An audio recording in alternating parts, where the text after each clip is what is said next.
Pledge of Allegiance.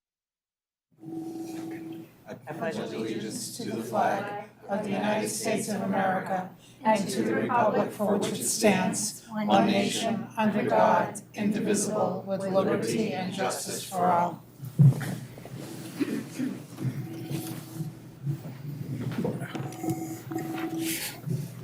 This meeting is being live streamed by Chelmsford Telemedia and posted to the Chelmsford Public Schools website for interested community members to access and watch. In-person public participation will be taking place tonight in accordance with the Chelmsford School Committee Public Participation Guidelines. Anyone speaking tonight during the public input portion of the meeting has notified the superintendent's office of their desire to speak and has been provided with these guidelines. Upon request, written comments received no later than 12 p.m. on the day of this meeting will also be read and made a part of the record of the meeting during the second public comment session. And I don't think we have any members of the press or anybody here tonight recording. So welcome. And our first order of business is to approve the minutes of the regular school meeting from August 2nd. I move that we vote to approve the minutes of the regular school committee meeting held on August 2nd, 2022. Second. All those in favor? Aye. 5-0. All right, and I'll take a motion to approve the regular school committee meeting minutes of August 9th. I move that we vote to approve the minutes of the regular school committee meeting of August 9th, 2022. Second. Okay, all those in favor? Aye. Okay, 4, 1 abstain. All right, moving on. We do not have our representatives. They'll be joining us in September. Excellent. And does anybody have any good news that they would like to share? Yesterday, the Chelmsford High All Sports Boosters Club held their first annual golf tournament at Four Oaks Country Club in Drake, Mass. It was a huge success. They sold out all foursomes. There were wonderful raffle baskets. It was fun. Got to see former students. All coaches and teams were involved. Every team put together a raffle basket. There were teachers, administrators, coaches. Everyone was there. The favorite team of the 4 former deans, Ed Quinn, Al Thomas, Bernie Battle, and myself, just to let you know, we were the oldest team. And if you know anything about golf, the key is you want to always try to shoot your age. And in our scramble, we were actually 5 strokes below the age of one of our members. And I won't What is mention that how age? old he was. And trust me, it wasn't me, because that would have been under par. So, but it was a lot of fun. It was well attended. They ran it really well for their very first golf tournament. Everyone had a great time, and they really do great work for the teams and the kids. They gave out $1,000 scholarships this year. When teams need help during the year, they give funds for them for entry fees and things like that. And it's a really dedicated, great group of people. So it was a lot of fun. And the bar for next year, we have set it so low that, yeah, if you drive 18 holes, you're going to beat our scores. Anyway, that was that. It was a lot of fun. Haven't had a better day weather-wise either. Oh, it was perfect. The day, I mean, for 6 hours and the number of strokes we took, it was amazing. All right, does anybody else have any other good news? All right, moving on to new business. Why don't I begin, if that's okay with you? So first up is our end of the year school committee goals progress review. And so I updated this based on, so our last meeting where we were in mid-year was about the middle of March. So this goes from the middle of March to now, and I don't know if anybody had anything. We can certainly go through these, but basically what it was just an update of the things that, we dealt with from the middle of March to the end of the school year. So, does anybody have any feedback, any thoughts? On the first one, the maintain a positive, inclusive, under number 2, what's TFI? It says TFI and ELL review.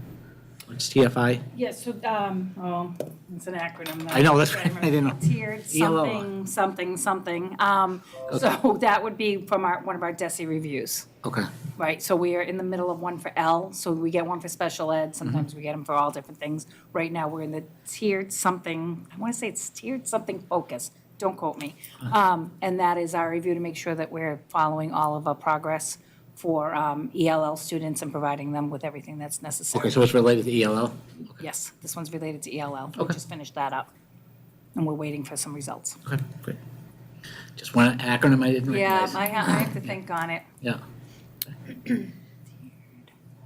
As I went through these, I realized that, certainly our meetings were very productive. There was many things that we discussed, both inside our regular schedule meeting and through our public input sessions or in subcommittees. So, for example, Jeff and Maria were involved with the DM group as far as the strategic planning is concerned. So there was a lot of work done by you guys this year. So, if you have anything that you wanted to add, I'm hoping that it was accurately reflected in what it is that I put in our goals. So if there's anything else that you can think of, let me know. And then from this, I think our plan is to be able to take a look at, what direction do we want to go in next. So I think we're going to be working with the DM group as we figure out how to,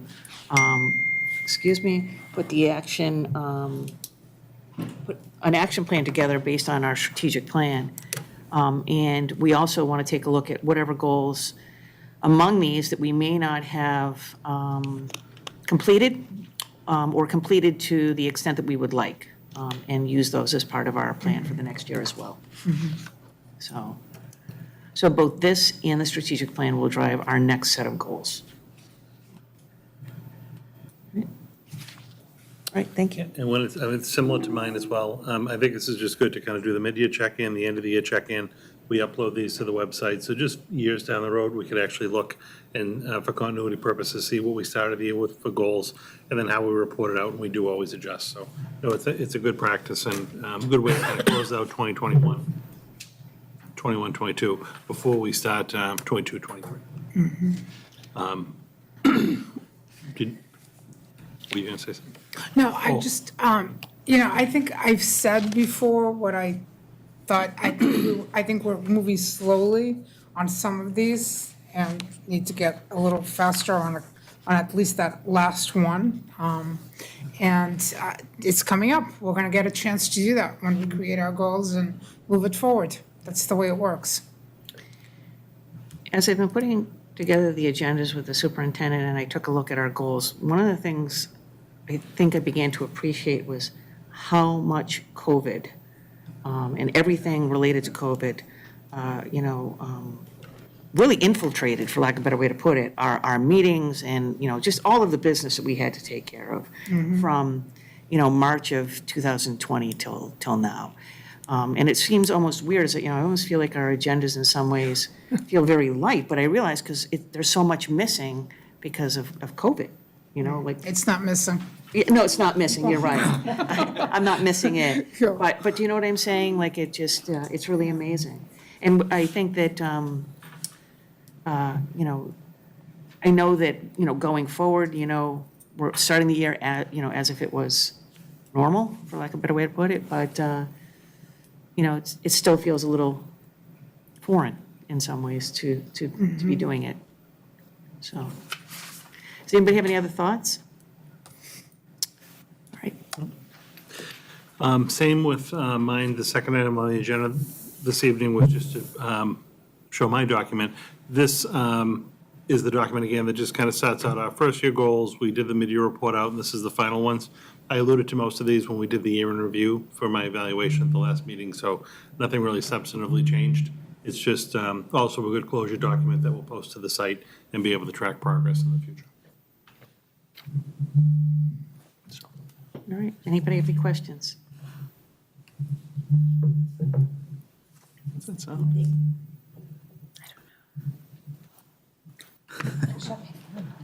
All right, so we're good on that? Yes, we don't need to take any Yeah, further really, action? there's no Okay. motions or anything, we're just accepting them. All right. School nutrition update. Yeah, Joanna, can you just share a little nutrition update for us? Yes, thank you. So for the past 2 years, there's been no cost to the families for breakfast or lunch, and that will continue for one more year. So no cost to families for breakfast and lunch. It's going to be funded by the USDA.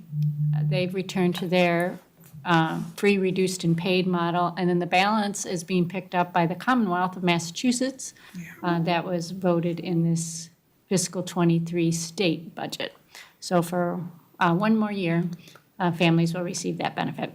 We encourage the families, though, to still apply for free and reduced lunch on our website, because that status may lead to other benefits for them for the state. Another benefit just here locally is if you're free or reduced, your bus transportation is at no cost. So again, we encourage families to still apply for it, even though breakfast and lunch are free this year. For students who are on free and reduced lunch, are their athletic fees waived as well? I don't think so. Okay, I was just wondering. I think for us, it's just the bus. Plus, okay. Good news. Yeah, good news, yeah. Good Yeah, news. yeah, we didn't think it was gonna We happen, so. didn't know in May, when we were setting the rates for the year, that this was gonna happen. I think we do have to be cautious. This really is a result of a state action as opposed to a federal action. And if the state didn't step in to do this, then we would be in a fee scenario. So I don't know how long this will be sustained, but it's certainly a good news for the 22-23 school year. It didn't hurt us to go ahead and set the fee structure, because we had to, in case we had to implement it, but it'll obviously be much easier to just let people know, now there are no fees for another school year, so hopefully that'll help the food service for families and the department. So, yeah, thank you for your work on that. Yes, thank you. Thank you. All right, we'll do a quick little update on the return to school. It's amazing. The admin came back yesterday in the district, and we had the first day of our two-day little retreat today just to get ready, but we're only 2 weeks out from the kids all coming back for another school year. The first couple of slides with Linda, would you mind kind of walking us through them? And then we'll talk a little bit toward the end about some of the COVID protocols for this fall. Yeah, so the rumors are true. School is starting in a couple of weeks. So we're very excited to have our students come back to school, and lots of preparations, lots of emails, phone calls. It's almost like it's a surprise, but it really isn't. They're showing up. So this is just our little roadmap. If you remember last year at the beginning of the school year, where students were coming back in person for the first time after going through that whole hybrid model and some students being completely remote, we had some, concerns about like, what are we going to do for these students as they arrive? So good news is our roadmap is pretty good, because we are still in the process of it and we will repeat it. So we have some great things in place in this district that are tried and true, and we will continue to do so for our students. So tonight, we're just going to look at what are some of the connections that are happening for students, looking at prior student information before they come to school. It's always good to have a handle on where students are at and how we're going to take them forward. What we use for our data collection and progress monitoring, and any new curriculum and PD that we're either in the middle of supporting or moving towards as next year comes along. So, great picture, had to recycle it again for this year because everybody's smiling and happy.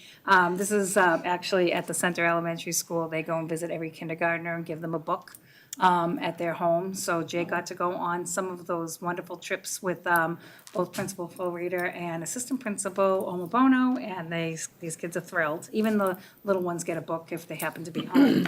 So they'll still have their meet and greets too. They'll meet at different playgrounds. There's read alouds at like Sully's Ice Cream. There's student tours that happened at the end of the school year and again for this school year as new students are coming along.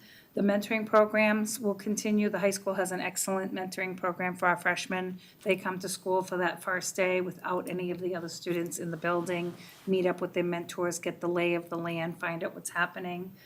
Student visits, so they're visiting homes, visit the schools, students come and visit the schools. So it's been just well received and just kind of allay some of those fears that are out there. And then any play dates and gatherings that both PTOs and schools have put together, especially for your incoming kindergarten students, their first experience coming to school. It's always great to at least get on that playground. Center's going to have a brand-new playground, so how exciting is that to be the first students, having access when it's ready?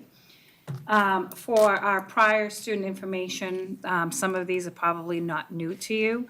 We have our iReady and IXL, which is more of our online. We get instant information for students.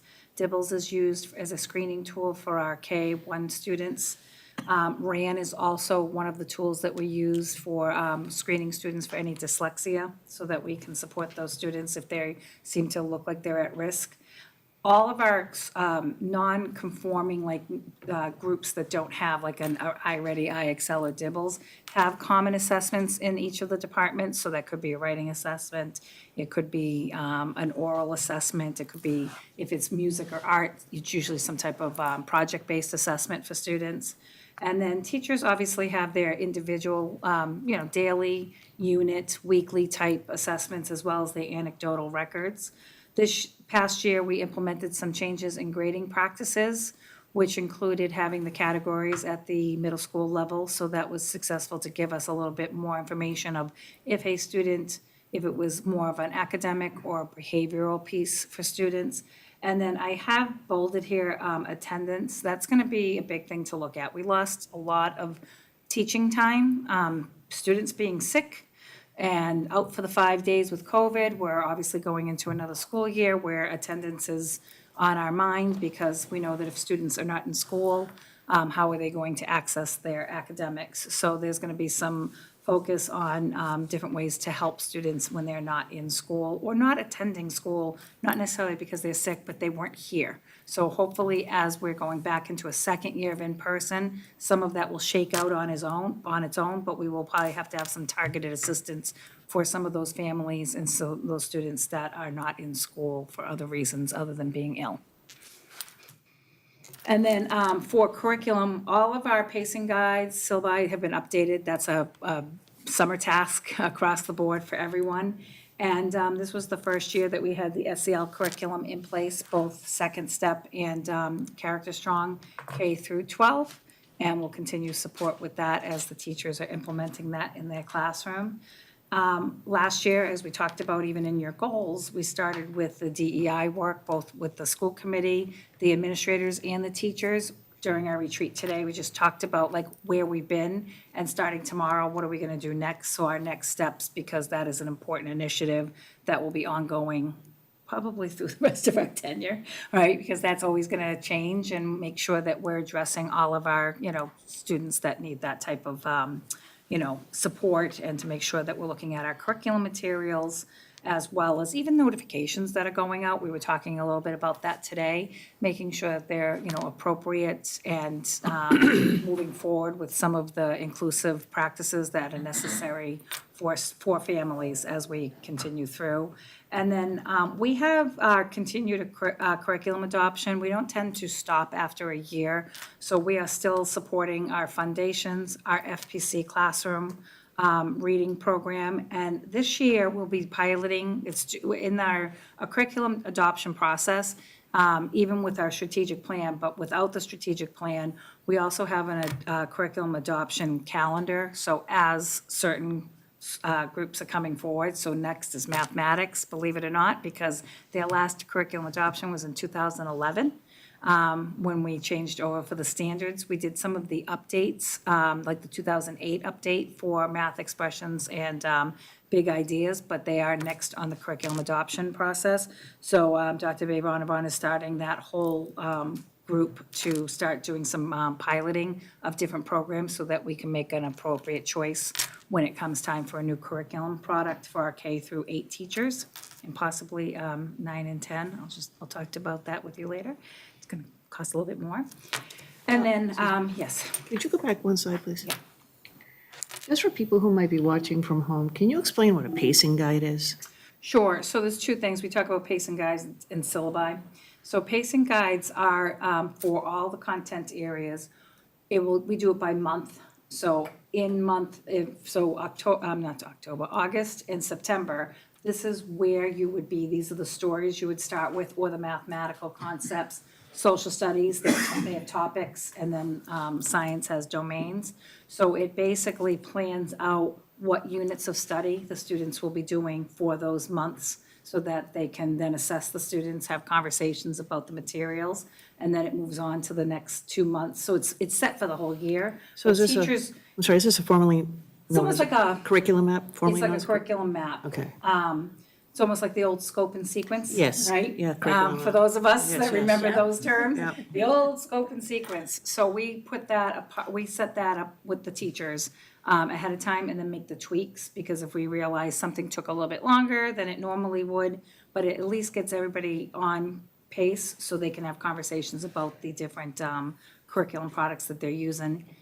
And then when we get to more of like the 7th, 8th, even 6th grade, but like 7th and 8th grade and above, we call them, a syllabus. Here's your syllabus. This is what is expected for you for your course of studies in mathematics or English, social studies, science. So all of those pacing guides are set up so that the teachers have them, and any supporting materials that go with it are listed on there. So if you knew you were working on a specific topic, you would list the different materials you'd be using and what assessments you're going to use, and then how those assessments inform your final proficiency levels for students. Right. So especially at the elementary level, they have standards-based report cards, so they would have, it would connect to their benchmark. So we would expect students to be here, and this is how we would assess them.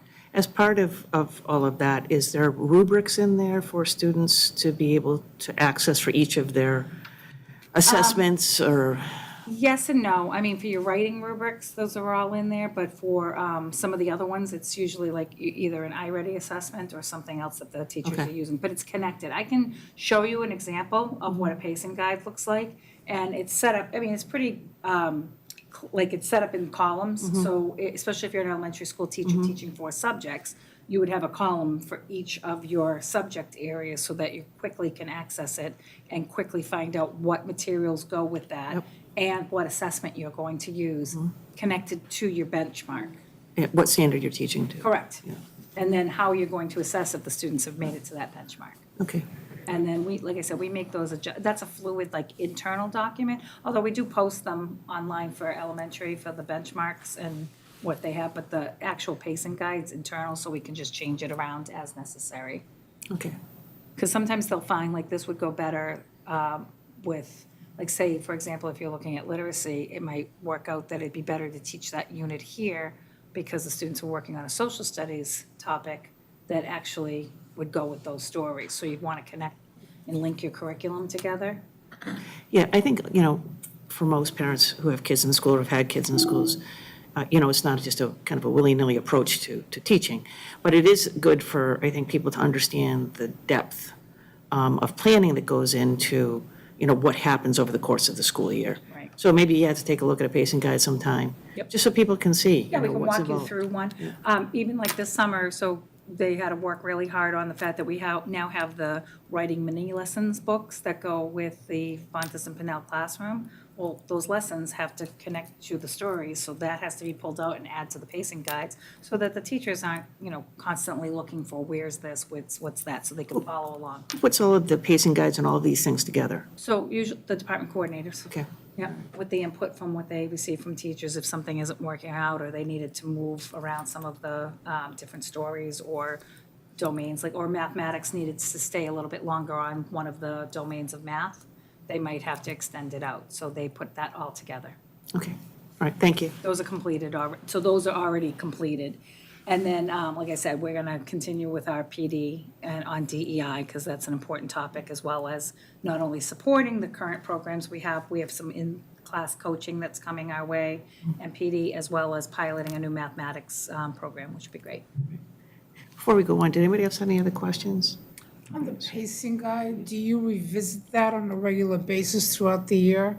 And is it with input from teachers? How does that work? So typically during the year, there's like small adjustments. The larger adjustments come over the summer, but it is input from the teachers if they think that something needed some more time or they couldn't get to it because of something in particular. So they'll make those adjustments, because we are curriculum heavy. So I can tell you, you're never going to get through a complete program, kit and caboodle, from beginning to the end. So there are times that you have to make those adjustments, and if something major came, like when you have to close down your schools from, March to June, we'd have to make an adjustment in our pacing as to what we're actually going to teach students, like what are the have-tos? So that's where those, you might have heard the term power standards come into play. Like, what is it that a student would have to know in this topic or in this, content area in order to be able to go to the next grade level? And that was a lot of work in the past 2.5 years, because as you know, we were literally out of school for months. So we had to make huge adjustments even during that hybrid year, then readjust it for what was it gonna look like for in-person for last year.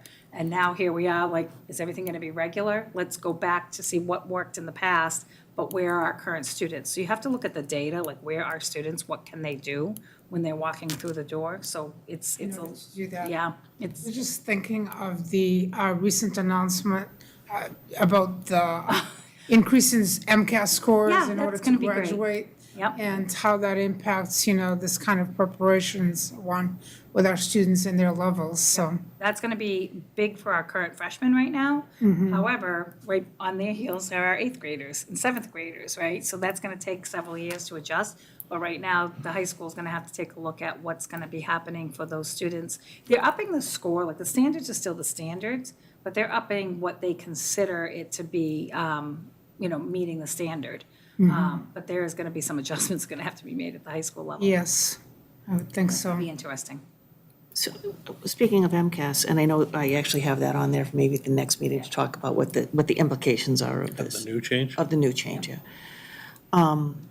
We start pretty early in the year for MCAS, so, do they have to like really front load the year, like what's up first, English or math? Yeah, so it's ELA. Yeah. So ELA you have to front load because Yeah. there's going to be they're the first ones up. Math is more in May, and they can make those adjustments. So math and science are not as affected as ELA. ELA just keeps creeping back and back. So the high school actually has their MCAS in March, so the last week of March. So they're the ones that are mostly affected, but math and social and science are typically okay with the dates that they give for us. And they give you that larger window. So you have, like, even though they overlap each other, you have about a month. Right. So when we're setting the MCAS dates at the middle school level and the elementary school level, we have a little flexibility to be like, can we push this out a little bit? The only hard part about going too far when it comes to setting MCAS testing dates is if the students are absent. So that was one of our struggles this past year. If you have COVID for 5 Right. days and the testing window is closing and we have to pack that up and send it to DESE, you don't want to be too close to the window Right. at the end. So, but it typically works out okay. And then high school has set dates, so we don't have to even worry about that. But it's the ELA that's early, Okay. which is a little nutty. I'll be honest with you, as a former English teacher, I'd be like, okay. So the rest of the school year wasn't important for me to teach, so you do have to swap some of your standards out Right. as you get closer. All right, thank you. No problem.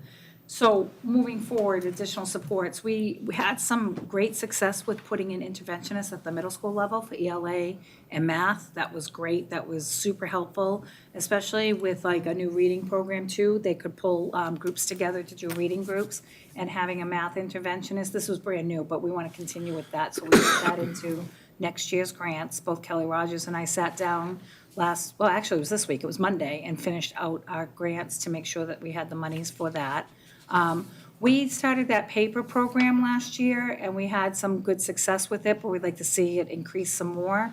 And given the fact that this is actually even a requirement of ESSER 3, the ESSER 3 grant, that 20% of our grant has to go for additional supports outside of the school day. We're going to be using paper again, and then we'll be able to really have 2 years of data of its use as to if it's something we want to move forward with as a district. And then we have a few specialized programs in our schools, and next year we'll be starting with our language-based disability group at the middle school, so they will be in-house. And that's going to be wonderful. The teachers have been going through some of the training for that at this point, and to be able to keep those students with us rather than an out-of-district placement is going to be good for everybody overall. So having these specialized programs and the PD that goes along with it is going to be some additional supports for our students and teachers. What program are we using? So they're using, what is it called? The Writer's Revolution. Okay.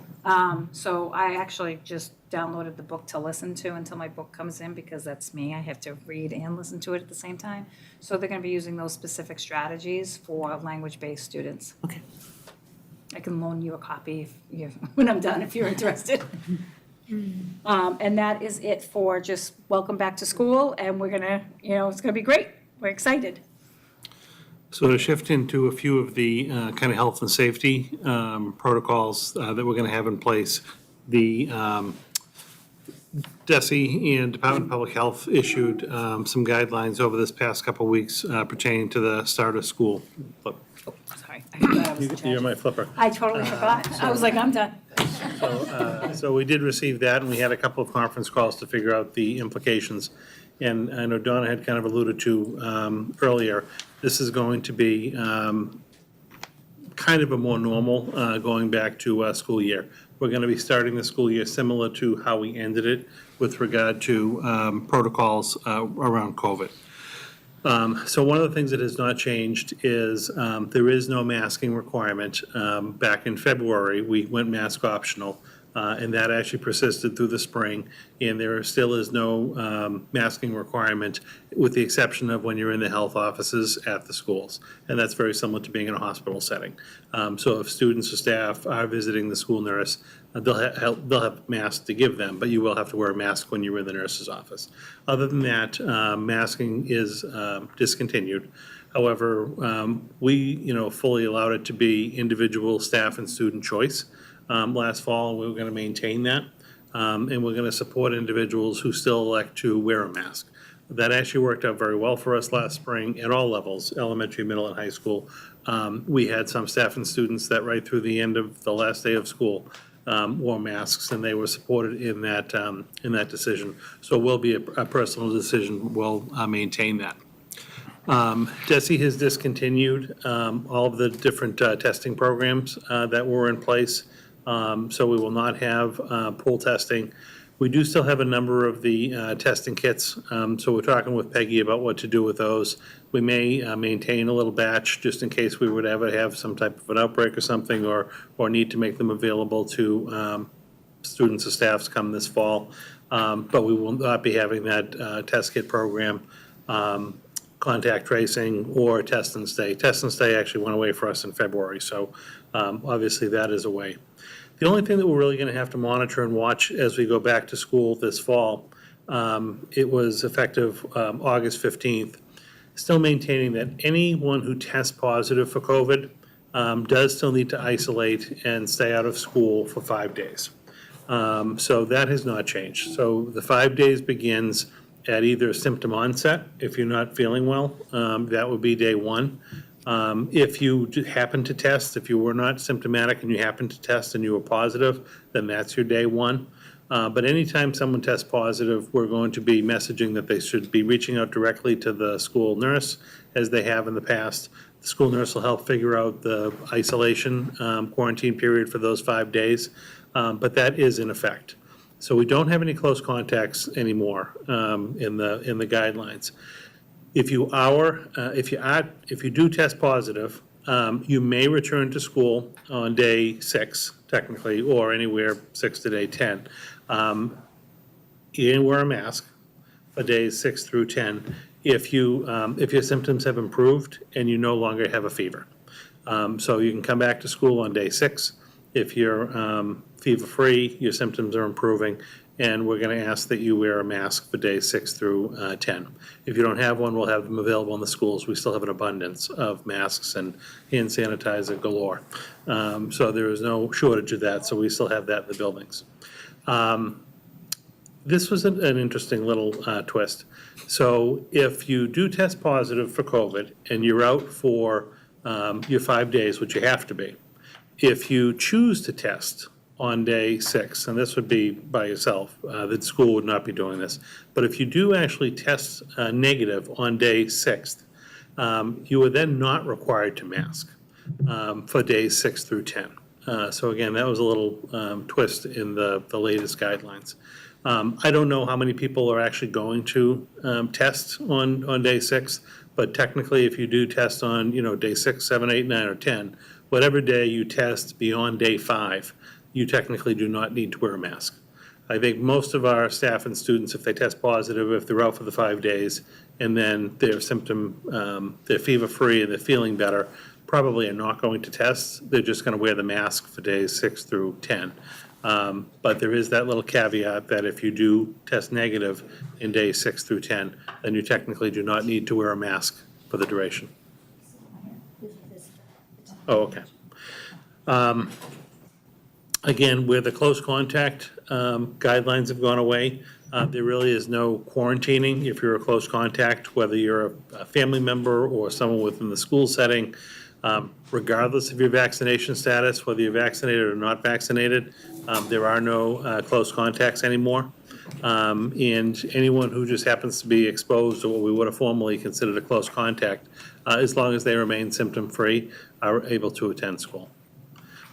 So really, that is the only twist that we're going to be or the only issue that we're going to be watching for this fall is COVID positive cases. So obviously, if they're positive, we want to make sure we keep that communication, which was very good last school year. Parents and staff, for the most part, worked very well with the school nurses to let them know, figure out dates if they have a question.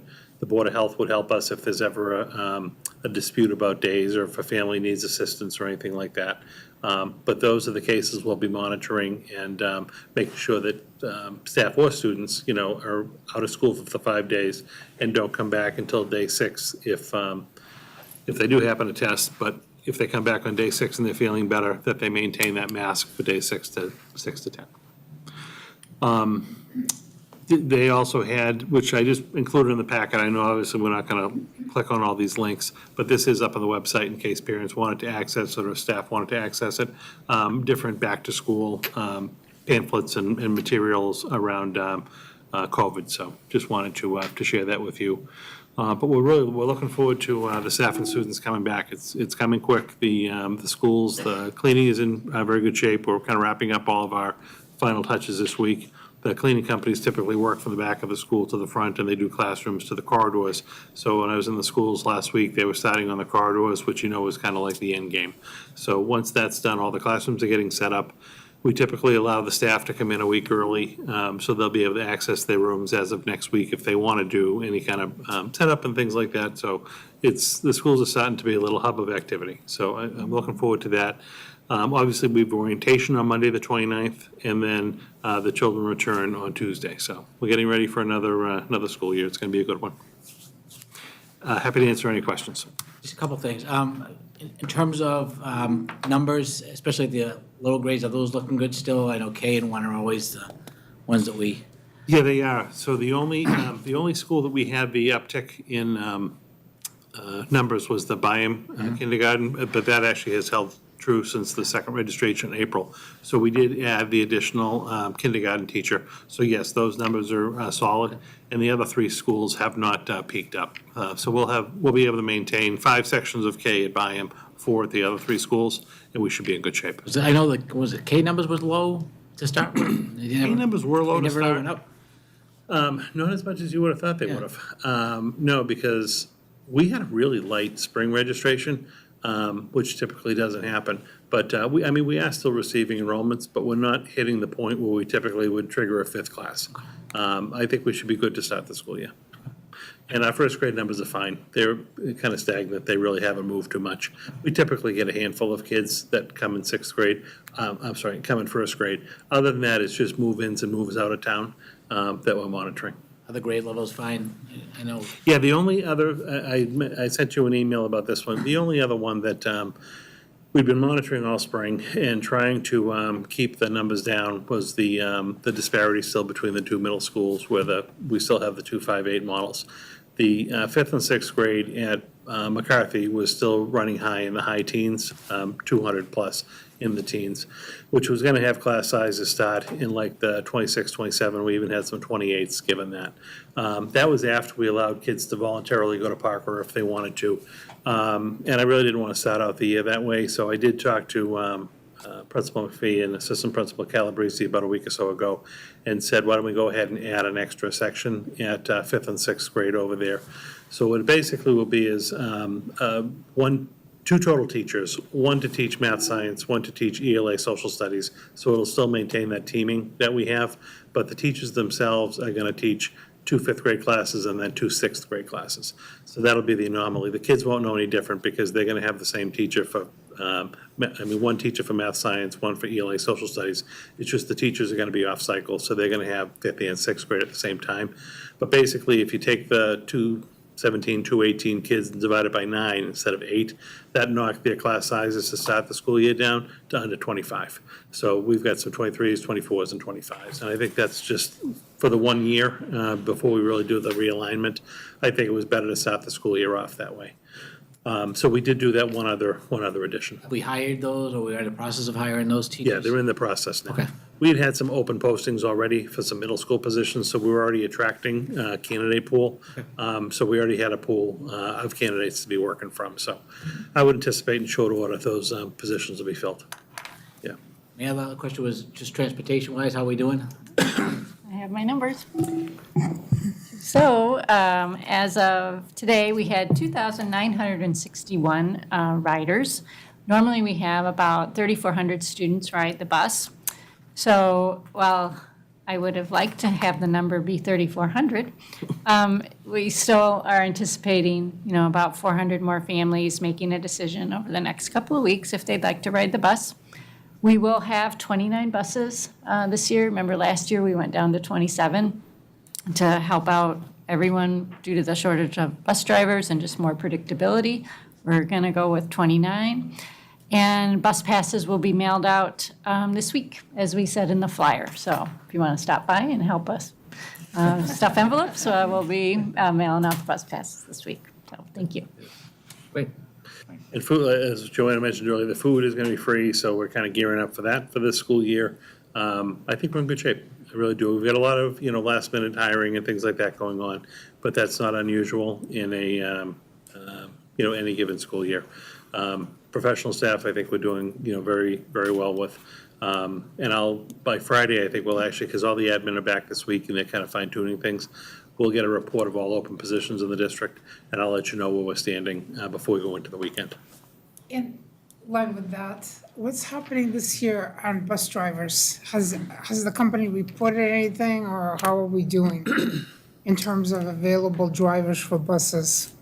There's still typically like a driver shortage, right? There's not an overabundance of drivers, but Joanna just mentioned that they were able to secure the 29 drivers for Okay. us. So we're going back from the 27 to the 29 buses. Okay. So that's how we're going to set out the year. I think it's going to get a little sketchy when it comes into like the cold and flu season because they don't have a lot of backup bus drivers.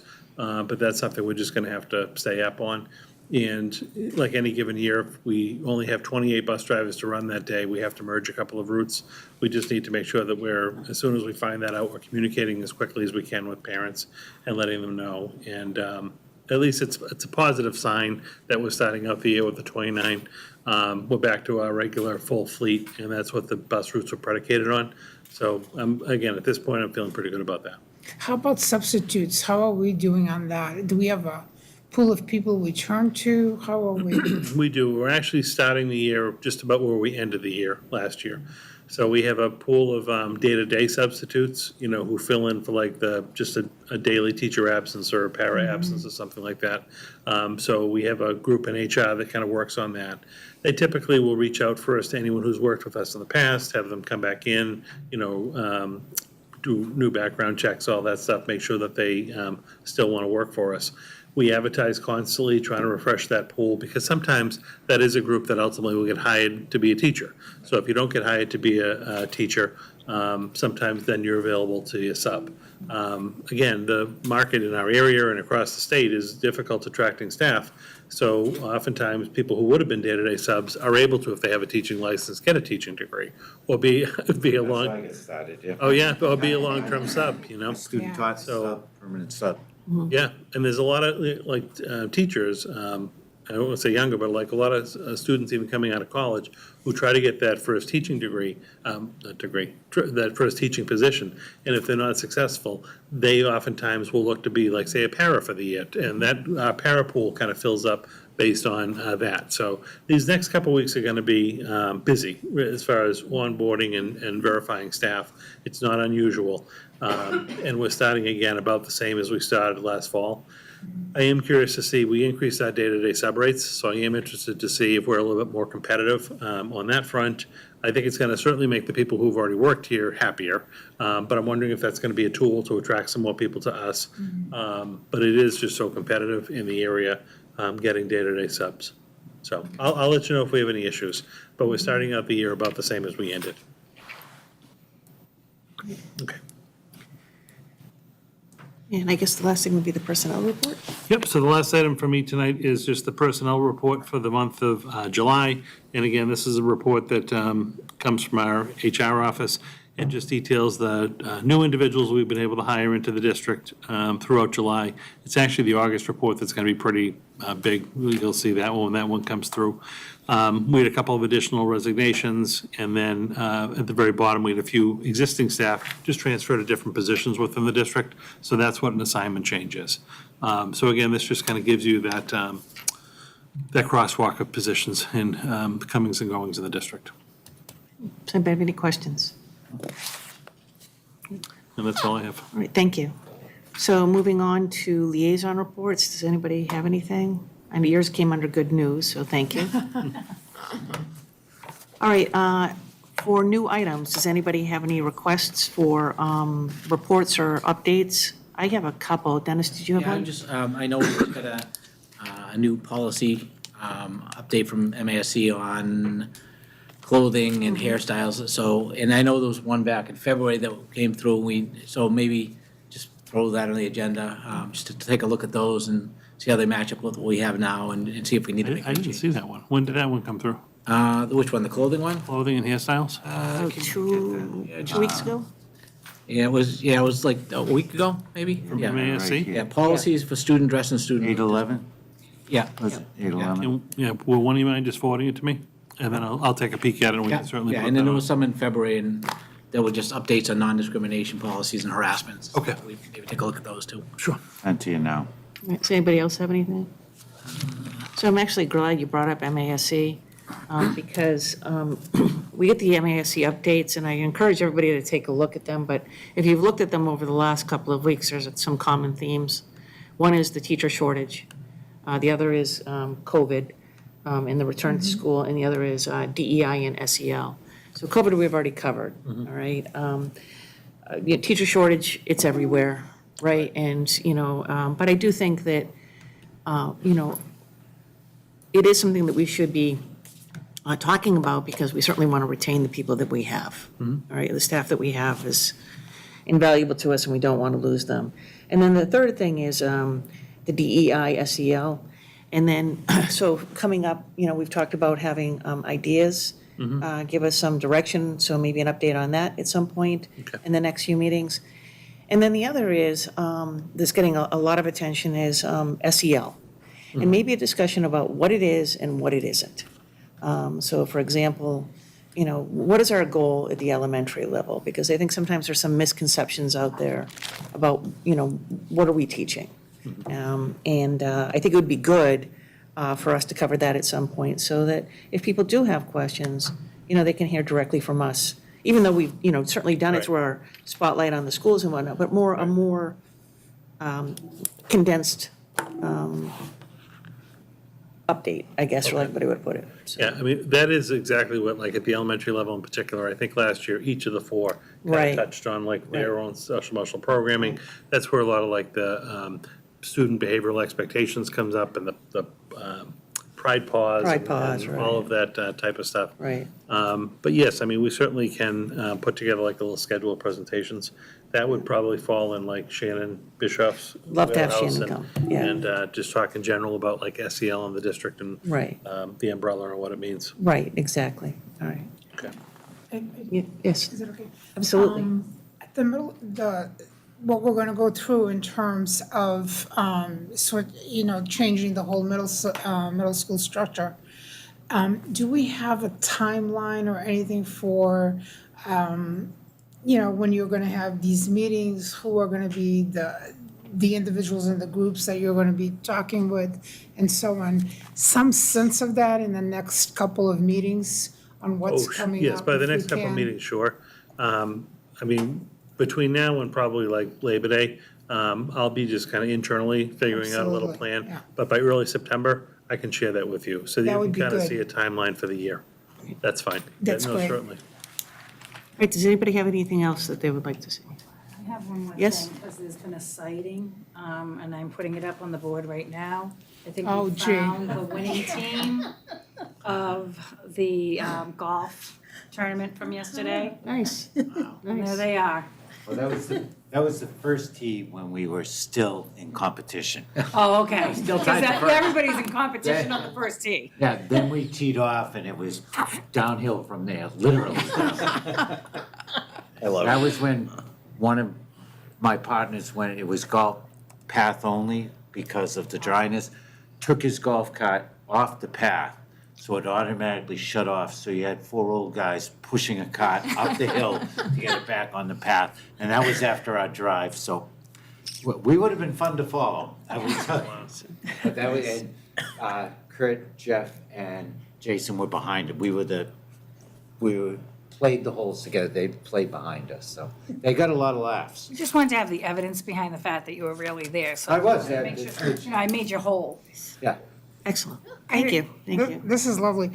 Can I forgot one thing. Sure. For agenda item. Yes. You can take it down now, Lynn. I might make it into a post. A lot of things happened with specialists and so on, especially during COVID. And in terms of reporting to us and what we got during the year, we didn't see a lot in terms of, it was incorporated in some of the school reports, but it would be good to do something departmentally. For example, what's happening with arts, theater, that kind of thing, or what's happening with athletics and so on. I don't think we saw as much of that this year, and I understand why. But it would be good to see that going forward, and more reporting on that. Thank you. All right. So with that, it doesn't look like we have anybody here for public comments for the second session. So I will take a motion for adjournment from regular session and to go to executive session. I move that we vote to adjourn from regular session, then enter into executive session to discuss strategy with respect to collective bargaining or litigation, and we will not then return to open session after the executive session has been adjourned. Second. All right. Dennis? Aye. Jeff? Aye. Maria? Aye. Aye, 5-0. Did that make any sense? Thank you. All right, why don't we take a 5-minute break?